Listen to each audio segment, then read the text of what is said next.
अस्सलाम वालेकुम, कैसे हैं व्यूअर्स। उम्मीद करती हूँ आप सब खैरियत से होंगे। अगर वीडियो अच्छी लगी तो प्लीज़ चैनल को सब्सक्राइब कर देना। ड्रामा सीरियल डायन बहुत ही इंटरेस्टिंग हो गया है। उम्मीद है आज का रिव्यू आपको बहुत पसंद आएगा। आमिर और फौजिया का प्लान था कि निहाल को मार दिया जाए, जो कि कामयाब नहीं हो सके।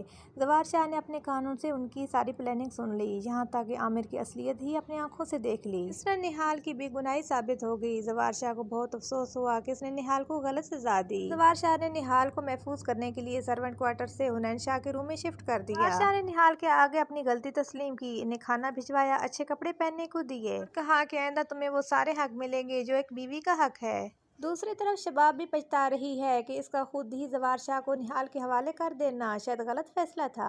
पहले जवार शाह ने कभी इनकार नहीं किया था और आज कह दिया है कि मुझे कोई जरूरी काम है, तुम्हारी तरफ नहीं आ सकता।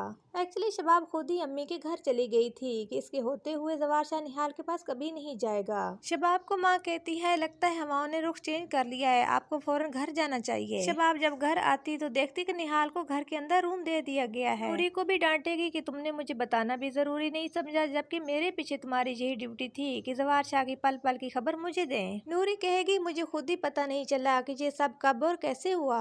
फिर शबाब जवार शाह के पास चली जाएगी, उसे कहेगी कि निहाल को वापस भेज दें, जो इसकी औकात है। जवार शाह साफ इनकार करेंगे कि नहीं, वो अब इसी रूम में ही रहेगी। फिर जवार शाह एक इवेंट प्रिपरेशन कराएगा जिसमें बाकायदा ऐलान करेगा कि निहाल मेरी बीवी है, की खातिर मैंने दूसरा निकाह कर लिया। जब निहाल तैयार होकर जवार शाह के सामने आती तो जवार शाह दिल को काबू ना रख सके और निहाल ने उनके दिल में जगह बना ली। जवार शाह निहाल को कहते हैं, मुझे लगता था शबाब के अलावा मेरे दिल में किसी के लिए जगह नहीं है, लेकिन अब मेरे दिल में किसी और के लिए जगह बनने लगी है। शबाब से ये सब बर्दाश्त नहीं हो रहा, क्योंकि जवार शाह निहाल के हकूक पूरे करने के चक्रों में उसे आउटिंग के लिए बाहर भी ले जाते। जवार और निहाल वापस आते। शबाब निहाल को कहती है कि अगर मेरे शोहर को अगर अपनी तरफ कायल करने की कोशिश भी की तो तुमने कभी सोचा भी नहीं होगा कि मैं तुम्हारे साथ क्या हाल करूंगी। अभी तो तुमने उड़ना सीखा ही नहीं, पहले ही मुंह के बल गिरा दूंगी। निहाल जवाब देगी कि किसकी किस्मत में आसमान लिखा है और किसकी किस्मत में जमीन, ये तो सिर्फ अल्लाह ही जानता है। ये सुन के शबाब बहुत ही खौफजदा हो जाएगी और उसे आने वाले वक्त में अपनी शिकस्त महसूस होगी। व्यूअर्स, आप सबको क्या लगता है कि क्या निहाल जवार की दिल और जिंदगी में जगह ले लेगी? कमेंट्स में जरूर बताएं।